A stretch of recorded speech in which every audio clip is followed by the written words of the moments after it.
And for the pledge of allegiance. I pledge allegiance to the flag of the United States of America and to the republic for which it stands, one nation, under.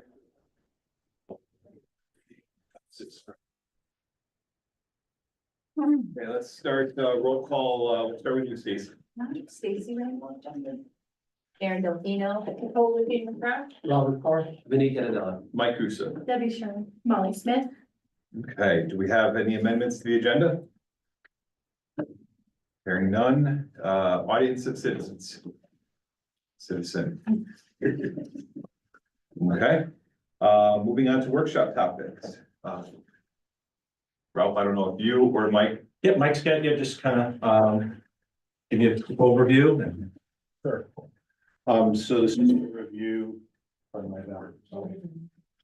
This is to review, the HVAC project for here. In the gymnasium. To provide air conditioning and heating and ventilation. So the project is substantially complete. They've completed all the work as of November 19th. So, people in the town, from the town's building committee are asking that we accept the project as complete. So they can then make whatever applications they need to make for rebates and reimbursement. For those of members that are new, this was a $1.796 million project. And it was agreed upon by the town's building committee on December 19th, 2024. Its original completion date was December 31st of this year. And then we have asked for an extension to get this application to the state in the month of December, hopefully on time, but in case there was a delay, they asked for an extension. We were granted a 12-month extension to get this reimbursement. The cause of the delay was there was a supply chain issue with the rooftop units of 4 weeks. So that delayed the whole process by 4 weeks. The funding, as I stated, the total project is $1.796 million. We have a Department of Administration, a DAS grant of $637,500, which is the 42.5% reimbursement rate. So then our net cost after that is $1.158,500. We estimate that the Eversource rebates will be around $159,000. So the total cost for the project to the town will be approximately $988,000 or $989,000.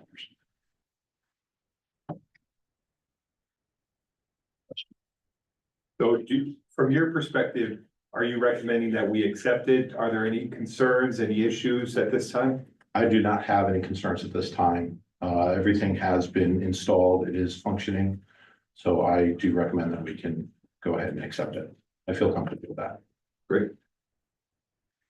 Any other questions? Thank you for the report. Thank you. Thank you, Michael. Okay, moving on to Board Attorney Zach Sherman. Okay, so I'm your evening entertainment. So I'm very happy, first of all, for those of you who I have not met, my name is Zach Sherman. I'm an attorney with Pullman and Comley. I'm very happy to represent the board. I'm joined tonight by my colleague, Kim Katala, who I think many of you have met.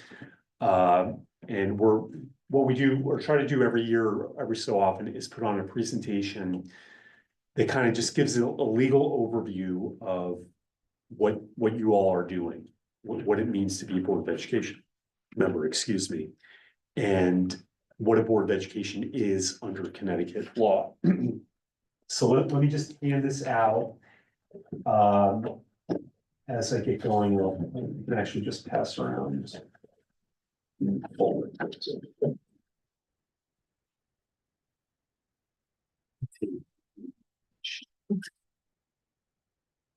I'm just gonna, can I grab a water? Sure, help me out.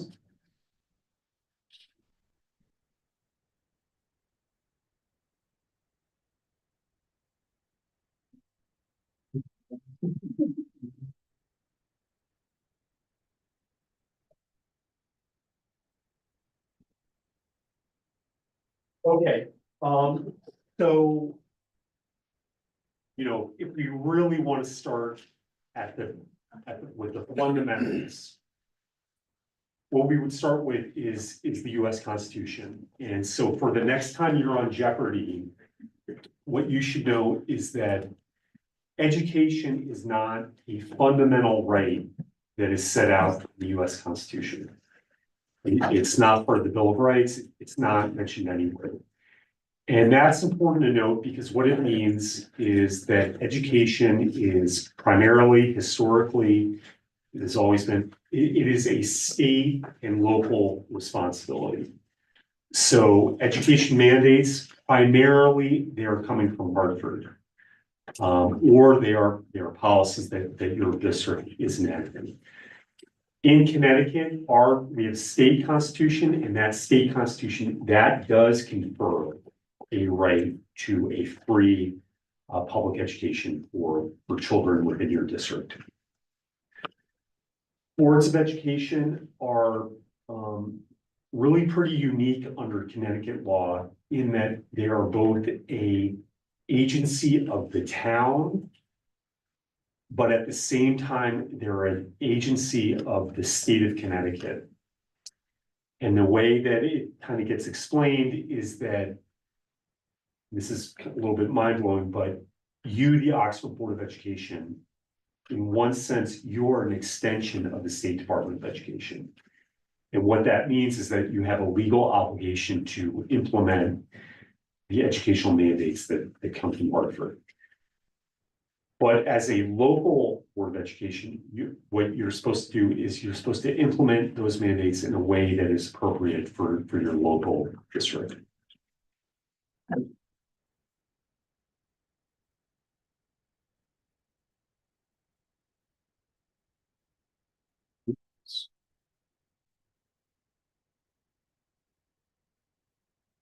Okay, so who runs the schools? Well, the Board of Education runs the school, the under Connecticut law, boards of education are charged with maintaining good public schools, implementing the educational interests of the state, and providing such other educational opportunities as in its judgment will serve the interest of the school district.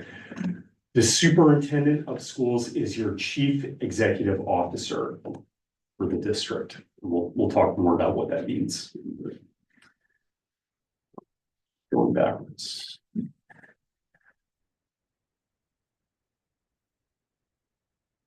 Okay. A Board of Education is primarily a policy making entity. And what that means is that you decide essentially the what of what should be done. You don't typically decide the how of what is done. That's the responsibility of your superintendent and your administration, implementing the broad direction that you give for the district.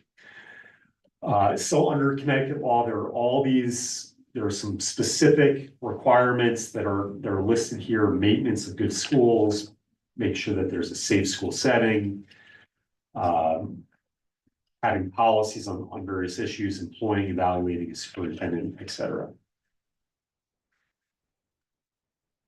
These statutory obligations are reflected in your Board of Education bylaws. So you have a board bylaw, which is a common bylaw 9040, which kind of reflects these same ideas that I just mentioned in the last slide, that to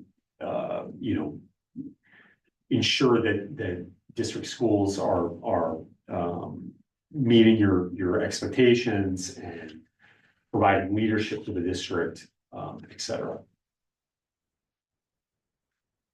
There's some more provisions in that bylaw. You have an obligation under the bylaw and under state law to adopt an annual budget. Okay, so as I mentioned a moment ago, the state of Connecticut, they kind of like mandates. So they come fast and furious. And every district has an obligation to implement many of these mandates through written documented policies. Virtually all districts follow this basic model for your policies, where they're divided into different policy series by category. And I think you guys definitely follow this as well, Yeah. but that's the basic grouping. This is just a sampling of the policies that are either highly recommended or mandatory. And this list grows every year. I'm sure there are a few that are missing that we could add. So often statutes will say explicitly how you are supposed to implement various statutes through policies. For instance, your school climate policy, that is very much structured on statute. For some other mandates and statutes, however, there's more discretion. And that's where you as a board, your policy committee is kind of shaping the direction of the district through policy and making sure that your statutory mandates, that they're implemented, but you're implementing them the way that you want to implement them. Okay, so in addition to serving as a policy-making board or entity, there are certain other duties that you have as a Board of Education. So one of the key ones, especially in Connecticut, is negotiating collective bargaining agreements with your unionized staff. And many of you have served on collective bargaining negotiating committees, and those collective bargaining agreements, they're actually a key part of the business of your district, because they're directing operations, they're telling how you evaluate and deal with staff, that sort of thing.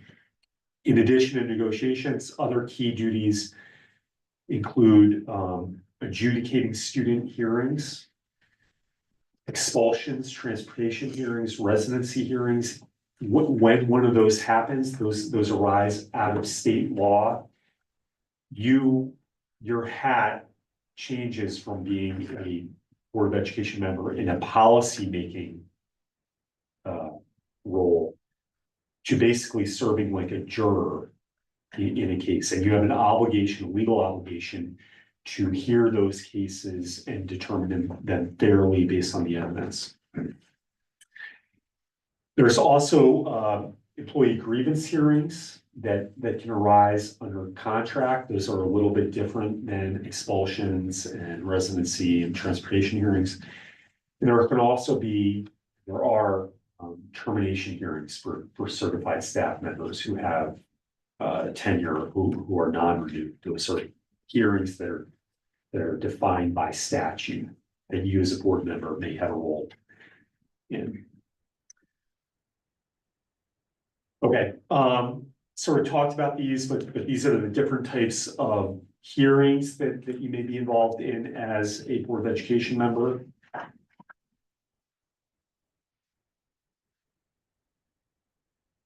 Now, getting back to kind of what the board is as a legal entity. So a few things to note here. The first is that the board is a legal entity that is separate and apart from its individual board members. I've heard it said this way, that the Board of Education can only act basically in this room.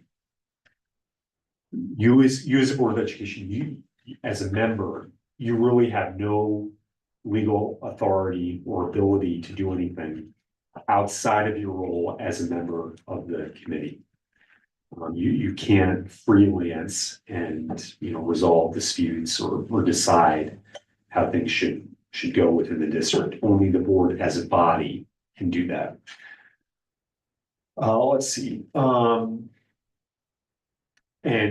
school board member individually, again, outside of this setting, has no more authority to bind the district than any resident of the community. Again, it's only, you only act as a body, and then you can authorize members to act on the board's behalf. For instance, the chair may be authorized by the board as a whole to sign a document or to do whatever, but that is actually pursuant to a board vote authorizing that action. Okay, you also have a board bylaw 9010. This is a common bylaw as well that defines the limits of a board member's authority. Kind of just, what I said about, roles and responsibilities of individual board members.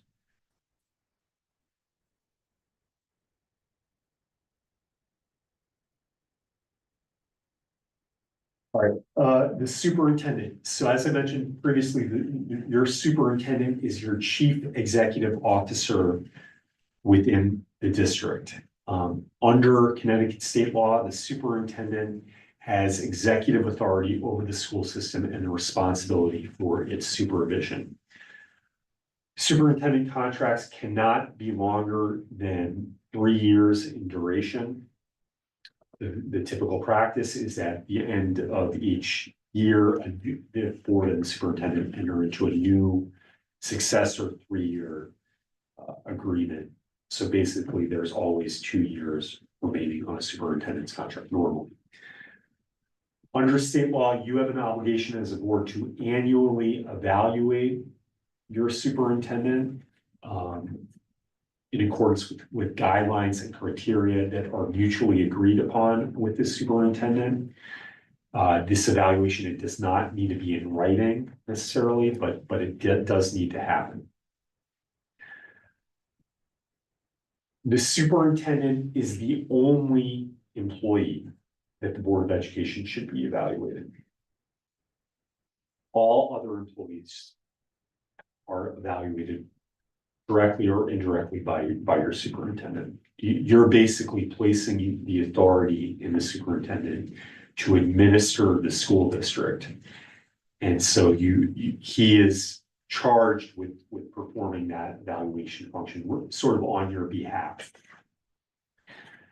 If you feel that a given employee is not doing their job appropriately, you can have those feelings, but ultimately it's the superintendent who is making that determination. If you don't like the way the superintendent is evaluating someone, that's really an issue with the superintendent. Okay, best practices. So, as I mentioned, board members really don't have any authority outside of the meeting setting. So, with that in mind, what is an appropriate, or what should board members do? So some of these are pretty obvious: attending board meetings regularly, advocating for your positions, being informed on matters that are going to be discussed at meetings, asking questions, of course, understanding and reviewing your bylaws and policies. That's a good idea. If you haven't looked at your bylaws, they shed a lot of light on how the board should operate and how it can operate. And then generally just otherwise supporting educational opportunities within the district as you see fit. So this is by no means that you have to drop, your individual perspective. You should advocate for your perspective, but ultimately your job is to support the operations of the district in the way that you think is appropriate. Okay, so what should you not do? Here's what you should not do. You should not manage day-to-day activities. That is the superintendent's job. So, as I mentioned earlier, the board decides the what the superintendent decides the how. And if you don't feel that the how is being implemented properly, that's a concern that would be with the superintendent. Personnel matters, so you should not be, going to classrooms to observe how teachers are teaching curriculum. You should not be obtaining evaluations of teachers and staff just to do your own homework. You should not be investigating parent complaints on your own, or discussing individual employees at board meetings absent very unusual circumstances. If a parent comes to you with a complaint or concern, you should bring that, or you should direct that to the superintendent. So, why are these things important? Well, one, they're important just in terms of the best practices for operations of the district. It's not efficient for 9 individuals to be doing different things than the superintendent may choose to do. That's not the structure. The other reason why these things are very important is because you may be called upon as a board member to decide a termination case or an employee grievance, regarding suspension or whatever. And there is significant case law that talks about board members need to be, they can't be biased in deciding those cases. So if you have prior knowledge or involvement with the situation, you're putting yourself in a position where you can, or it may be questioned if you can fairly evaluate that same situation later on. So that's why it's important to sort of have a wall between getting too personally involved with these issues.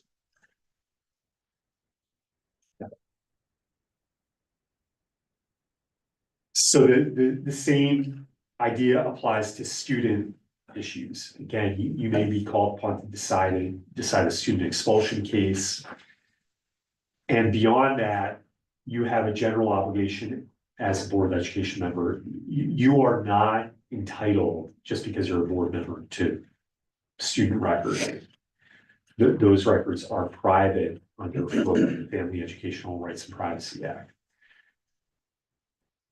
In certain circumstances, like an expulsion hearing, you may become what is known as a school official, and that gives you a right under FERPA to know the facts of the case or to know about the student, what have you. But outside of that, on a day-to-day basis, really you should know very little, only what you know as a community member, basically, about students within the district.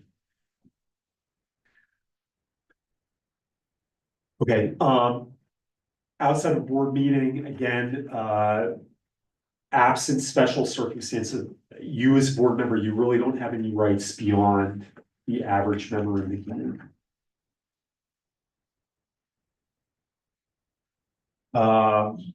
You should not expect the superintendent or administrators to immediately provide you with information. They have a job to do, and so they should be. Generally speaking, requests for information should be made at a meeting or go through the board chair. Again, school site visits, that not a good idea. I'm sure on occasion, the administration will structure things so that you can observe. But I think you should talk to Ralph about that if that's something you're interested in. Parent community member complaints, the best policy again, and what is required of you pursuant to your bylaws is to refer parents and others to the superintendent and not take individual action. And you're not detectives.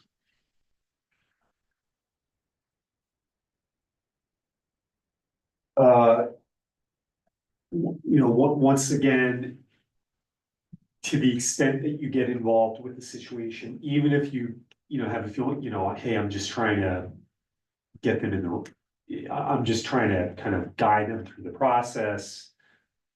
I've heard these concerns before. This is pretty significant. You really want to stay away because things that reach your level as a board member have a tendency to elevate. And so to the extent that you get involved, that can often cause problems down the road. Your communications, and Kim is going to talk a lot more about FOIA in a moment, but your communications with constituents, or with the superintendent or the administrative staff, 99% of the time, those are going to be subject to FOIA. And so if you put it in writing, it's a record. And if someone in the community wants to see your correspondence with a constituent, generally they can get that.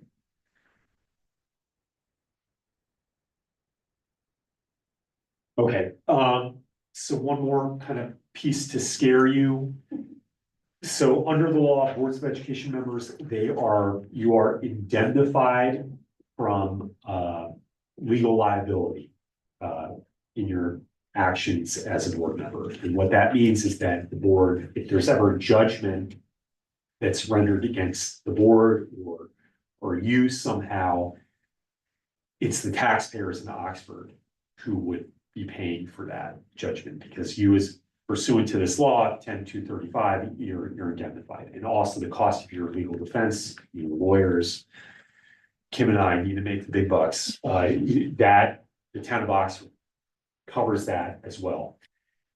There's an exception to that, however, in that if you, as a board member, if you act in a way that is malicious towards someone or wanton or willfully disregards their legal rights,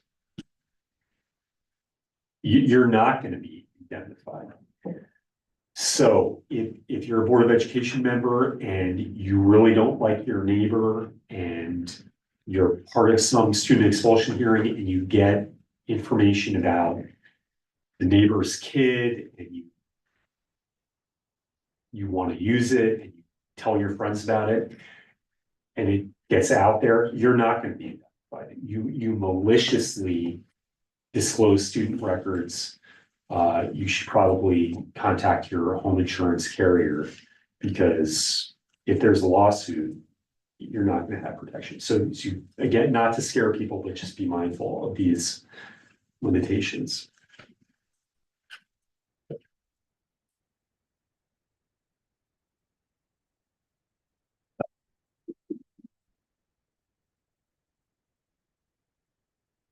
Okay, so I kind of talked about these again. I'm repeating myself, but they're important to just emphasize these basic ideas.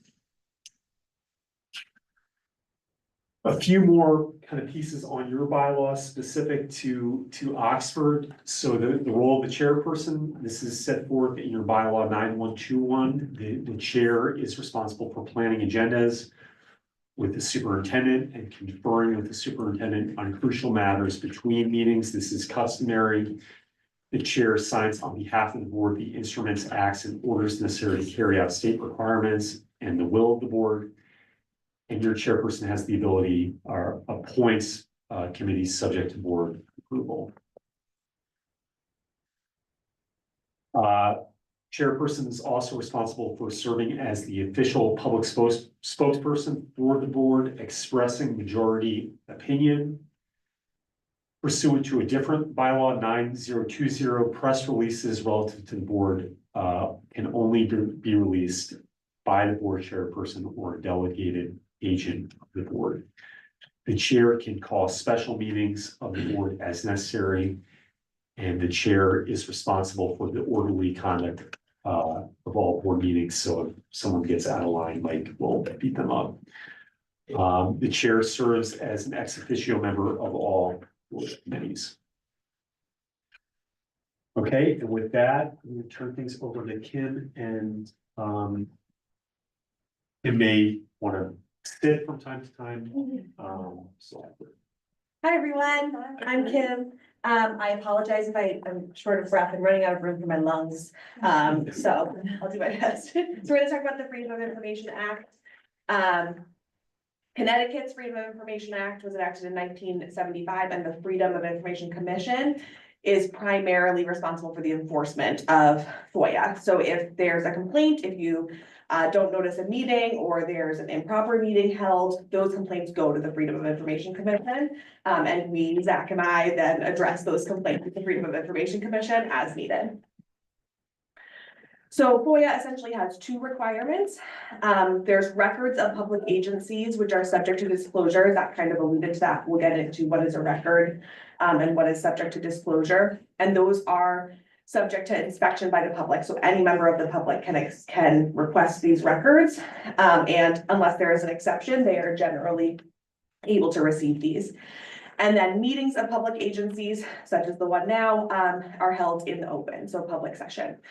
It also sets forth numerous exceptions to its open meetings, and record requirements. Will go over some of those, but again, they're all set forth in statutes, and a lot of your bylaws overlap with FOIA, so they coincide and use those Connecticut statutes to address your meetings, your agendas.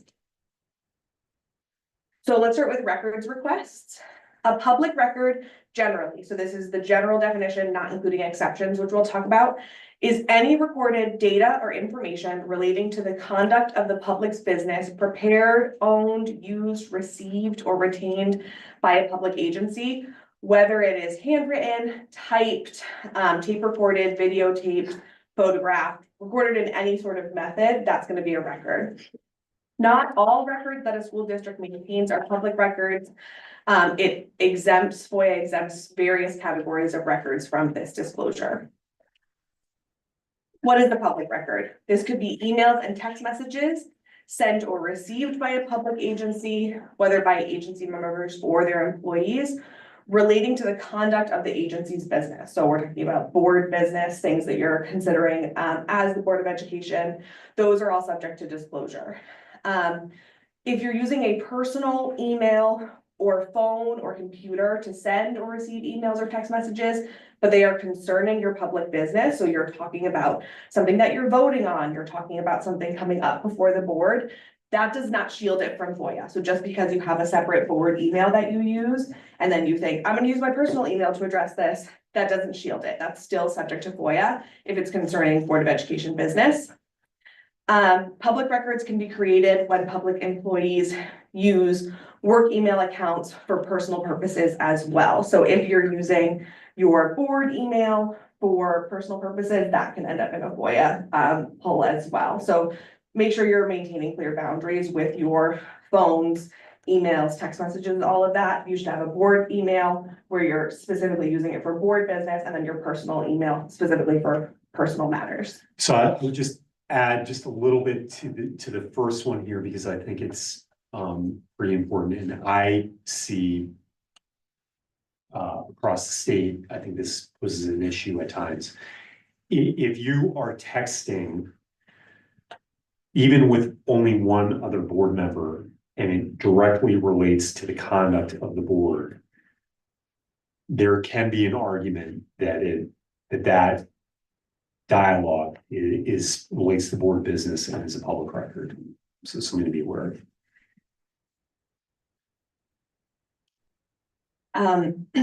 One of the exempt records from FOIA is preliminary drafts or notes, which can get a little tricky, but you need not disclose preliminary drafts or notes provided the public agency has determined that the public interest in withholding the documents clearly outweighs the public interest in disclosure. So examples would be like staff member notes, drafts of correspondence, contracts, that kind of thing. Again, but there's a balancing determination there. Public interest in withholding outweighs the public interest in disclosure if it's a preliminary draft or note. And reports, correspondence that are distributed among district staff may not qualify as preliminary draft or note unless it is subject to further revision. So if you're handing out the draft to talk about it as a group to make sure that you're incorporating additional concerns or edits, that could count as a preliminary draft, but you want to be careful if you're distributing materials, because that gets trickier. Personnel and medical files are exempt records as well. Public agencies need not disclose these files. The disclosure of which would constitute an invasion of personal privacy of, for example, a staff member. This exception precludes disclosure of such files only when the information sought does not pertain to legitimate matters of public concern and is highly offensive to a reasonable person. So again, that's a tough burden. Because if it is pertaining to a matter of public concern and it is not considered highly offensive, that's obviously an objective standard, it still might be able to be disclosed. Disciplinary records, investigation reports, evaluations, attendance records are ordinarily subject to disclosure, except that teacher and administrator records of performance are exempt pursuant to a separate statute, 10-151C. Just out of curiosity, anyone have an idea on why teacher evaluation records would be exempt? Does they have strong unions?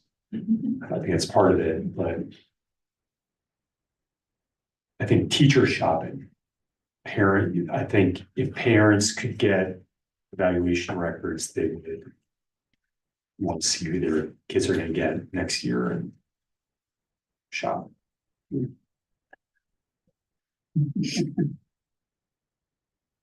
Student records, you're probably aware, are also exempt from disclosure. The public agency need not disclose educational records which are protected under FERPA. This applies only to not only to student records, but also to personally identifiable information concerning the student. And can a board still be required to produce student record simply redact student names? The answer is it depends. So the case that's cited there, I think it was a video. Was it a video? I think so. It's a school bullying case, and this is a pretty significant case under FOIA because if someone in the community, even without seeing a student's name, could piece together, oh, that's this kid, FERPA is going to apply. And it's going to make all the records that they could lead a person to think it's a specific kid. It's going to make those records exempt. So FERPA goes beyond names. It's all identifying information. And I think that case kind of reinforces that. Yeah, which gets tricky. We had a case recently where it was the investigation report, but the parent knew who the two students were involved. So you can't just redact the other student's name. That's their record. They know the other student. Redacting the name doesn't make it any different that they know who that student is. So it depends. You have to look at whether or not their personally identifiable information is still going to be in that record.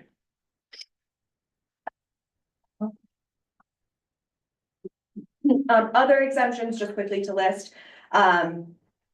Collective bargaining records are not subject to FOIA. Records relating to pending claims or litigation are not subject to FOIA. Trade secret records, test questions and scoring keys, attorney-client privileged communications, records that would result in a safety risk, certain law enforcement records and DCF records, all of those cannot be requested through FOIA. All right, so moving into meeting requirements. What is a meeting under FOIA? Any hearing or other proceeding of a public agency, any convening or assembly of a quorum, we'll talk about a quorum, of a multi-member public agency, and any communication by or to a quorum of a multi-member public agency, whether in person or by means of electronic equipment. That part's important. We'll discuss that as well. Electronic equipment to discuss or act upon a matter over which the public agency has supervision, control, jurisdiction, or advisory power. Quorum is generally required for a meeting to be covered by FOIA, except for a hearing or other proceeding. Your bylaws state that a quorum is a majority. So whenever you have a quorum, you're in that meeting. Inadvertent electronic communications. So a series of telephone calls or telephone polling or emails by and between a quorum of board members may be deemed to be a meeting. So you need to be really careful with what you're putting in writing and sending out to fellow board members. What about an email sent to the entire board? That's something you need to be aware of. That could be considered a meeting, especially if you're replying all, because then you're discussing something, right? So if there is a quorum of board members on an email or sent out to all of the board members, and then you reply all to that email, you're now discussing board business in a quorum. So best practices is to not send an email to the entire membership or quorum of the board discussing board business. And if you do receive an email, do not reply all to that. The theory behind, just to jump in, the theory behind that is that the public has a right to see what its elected officials are doing and discussing, and if there's just private email correspondence with the board, they don't have that ability to see what's happening. Just a question on that. So if let's say as board chair, I send an email to the board to share information and I use BCC. So if they reply all, it's just going back to me. At that point, that's not That's a good practice because that is defeating it from becoming the reply all a meeting. situation. Yep. Yeah. And there is a special exception for notification of meeting times, and trying to get dates and times of meetings.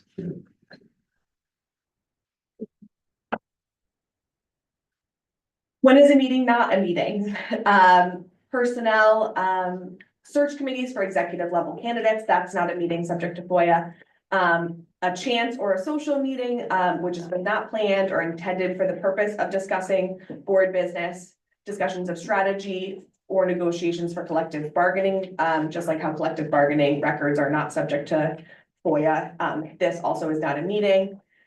Caucus of board members of a single political party, administrative or staff meeting or a single member of a single member public agency, communication limited to notice of board meeting or its agenda, and a quorum of the board who are present at an event which has been noticed and conducted as a meeting of another agency. So if you're going to if you all go to another agency's meeting in town, that does not count as a meeting of the Board of Education, as long as it says noticed and conducted and pursuant to FOIA. So regular meeting notice requirements, this is in the FOIA and it's also your bylaw 9321. By January 31st of each year, the chairperson or the secretary of the board is required to file a schedule of meetings for the ensuing year with the clerk or the clerks of the town. The meeting dates listed on the annual meeting schedule are the agency's regular meetings. We'll talk about special meetings next. And with the exception of meetings initially scheduled to take place on a holiday, which can't happen, they must be rescheduled to the next business day. Any meeting that occurs on a date not listed on the schedule of regular meetings, which again is posted by January 31st, is considered a special meeting. Special meetings have their own notice and timing requirements. So under your bylaw, again, the same 9321, sorry, this is very small, I should have separated this, shall be called upon written notice of 1/3 of the members. So not the same as quorum. 1/3 of the board can call a special meeting, or whenever deemed necessary by the chairperson. Generally, the agenda has to be filed not less than 24 hours in advance of the meeting and posted in the central office, giving the time and place, and no other business should be considered by the board at the special meeting other than what is posted on the agenda. The exception to the 24-hour notice requirement is an emergency meeting. A special meeting can be held without complying with the 24 meeting notice, provided that all board members are notified. 2/3 of the board are attending the meeting, and minutes have to set forth the nature of the emergency. So you have to be able to stand up to a FOIA complaint saying this actually wasn't an emergency. So you need to explain in the minutes why it needed to be held immediately without notice. And the proceedings which occurred, and that has to be filed with the town clerk's office within 72 hours of the meeting. Emergency meetings are exceptionally rare. I think in the recorded since 1975, I think there's 2 or 3 that have been upheld by the Freedom of Information Commission. One other thing I would just mention quickly is with special meetings. One of the reasons why it's important to distinguish regular and special is with special meetings, you cannot add anything to the agenda. With regular, you can by a 2/3 vote. So once you have your special meeting agenda set, it's set. And if you want to talk about something else, you got to post again, 24-hour notice. So it's a hassle. So for both regular and special meetings, all agendas have to be posted at least 24 hours before the meeting. Posting rules apply to the full board and all subcommittees. The subcommittees are listed, many of them in your bylaws as well. Importantly for notice and for posting minutes, weekends, legal holidays, and days on which the office of the clerk of the public agency is closed do not count for purposes of calculating the 24-hour requirement. So if you have like a Veterans Day, right, that usually is in the middle of the week, if you are noticing it on a Monday, but then the Veterans Day is on the Tuesday, you can't notice it then, right? It would have to be for the Wednesday because that's not going to count for the 24 hours. Additional business agenda items not posted on a regular meeting may be added to the agenda upon a 2/3 vote of members. But like Zach said, for special meetings, additional business or agenda items cannot be added. So make sure that your agenda for the special meeting is covering what you want to discuss. Agenda items generally should be specific enough to fairly and sufficiently apprise the public of the action proposed. This is to give the public notice if they want to come speak on something, right? So if it's very broad and they have a member of the public would have no idea what you're going to be discussing, then they're missing their opportunity to speak or make public comment on that piece of the agenda. So it needs to be specific enough to give them notice. So they're apprised of matters and properly prepared to express their views. Examples, yeah, the following agenda items have been found to be insufficient. So new business, a lease of what, by whom, what is the lease for, pending litigations, various personnel matters, possible discussion on pending appeals, executive session to discuss appointments, transfers, resignations, retirement, etc. All of those have been found to be insufficient. Agenda items should include the phrasing discussion and possible action if they anticipate that they will be taking action or voting on something within the agenda. And a board does not have to address every item listed on its agenda. So just because it's on the agenda and you're intending to speak about it doesn't mean you need to get to it in that meeting.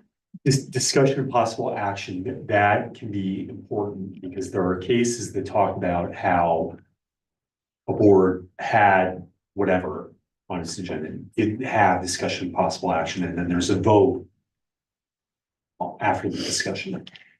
There are cases that say that those votes can be invalidated because the public didn't know that the board might be acting on X, Y, or Z. So as a safe harbor, we must always just put discussion of possible action on every single agenda item so that you have flexibility. You don't have to act, but if you want to, it gives you the ability to do that.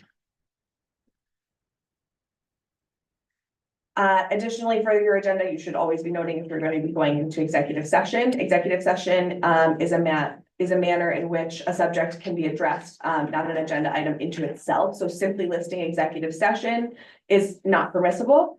2/3 vote of those present and voting are required to enter into an executive session, and the motion has to state the reason. So again, not just executive session, or reasons for executive session, and the attendance must be limited to members of the public agency and those persons invited to present testimony or opinion pertinent to matters before said body into the executive session.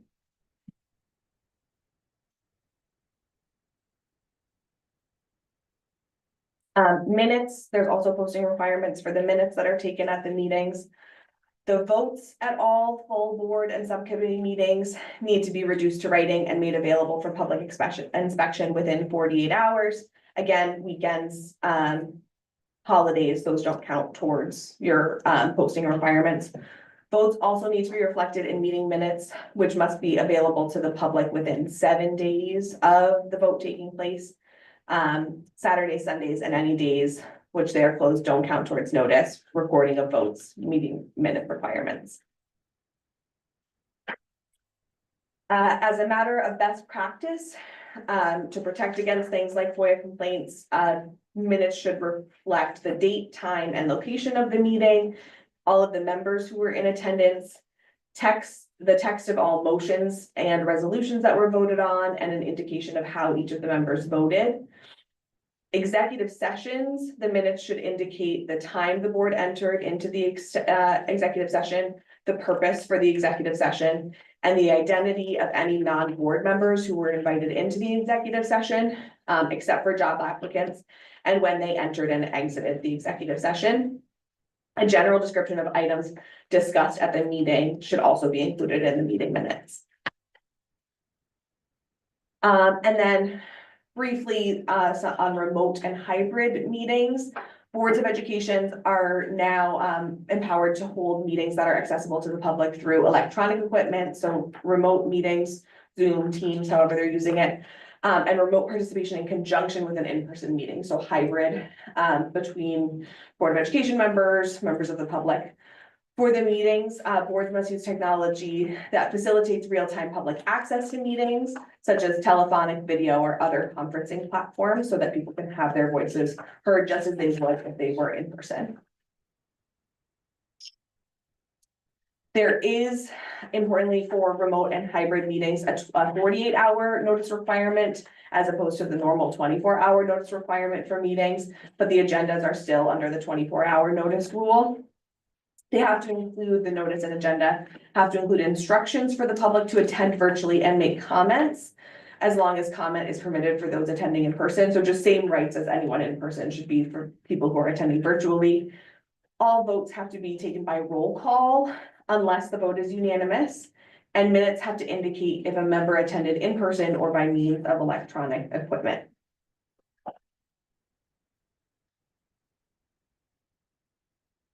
That's our favorite slide.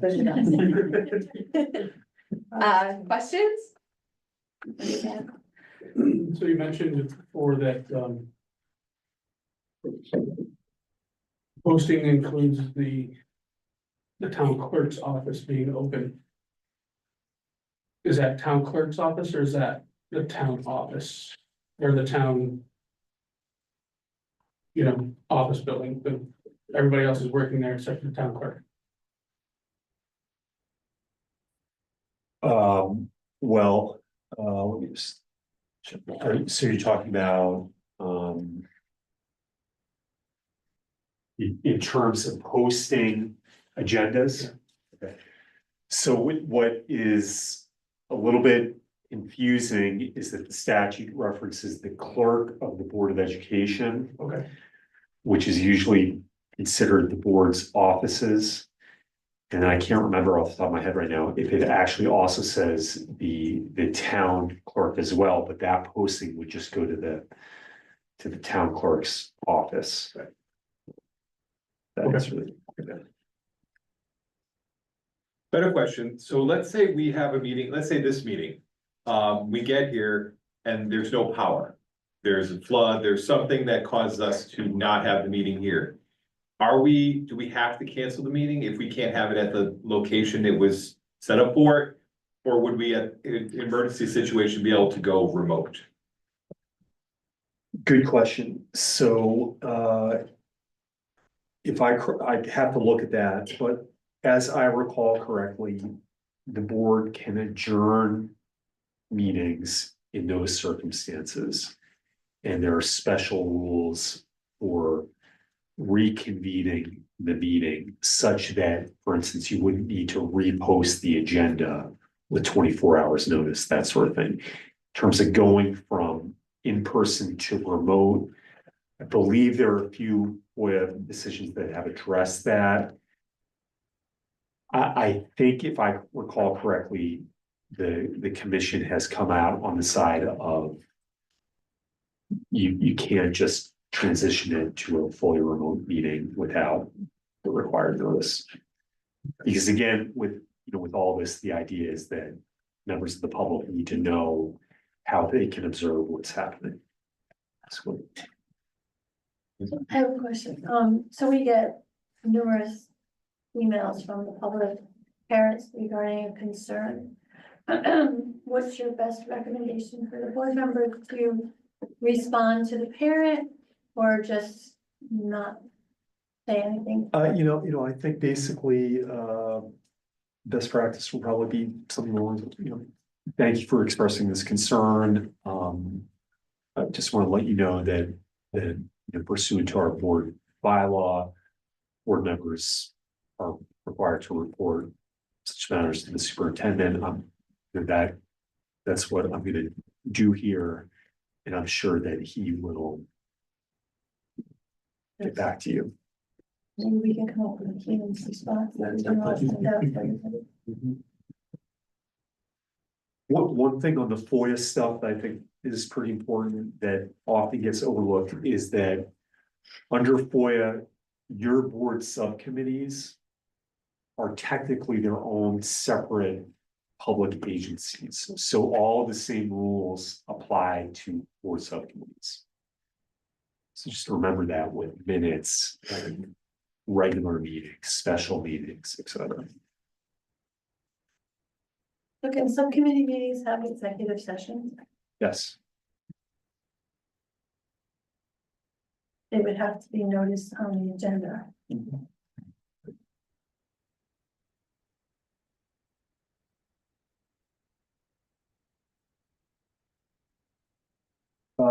The other thing we didn't talk about here is the pay that you receive for being on the board. For you new members, there's a $1,500 check that will be coming in the mail to you in the next few weeks. So,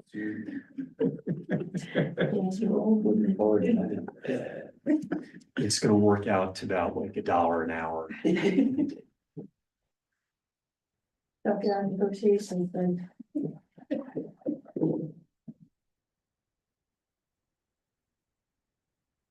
Any other questions? It's a great presentation, Liz. Thank you. Thanks, Jim. Thanks, Zach. Yeah, appreciate it.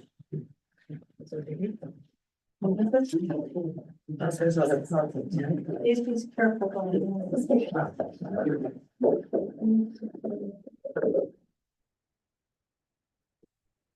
You have to move to comments on topics from the audience. Hearing none, do we have a motion to adjourn the meeting? Motion to adjourn. Do we have a second? All those in favor? Aye. Opposed? Meeting ends at 7:29.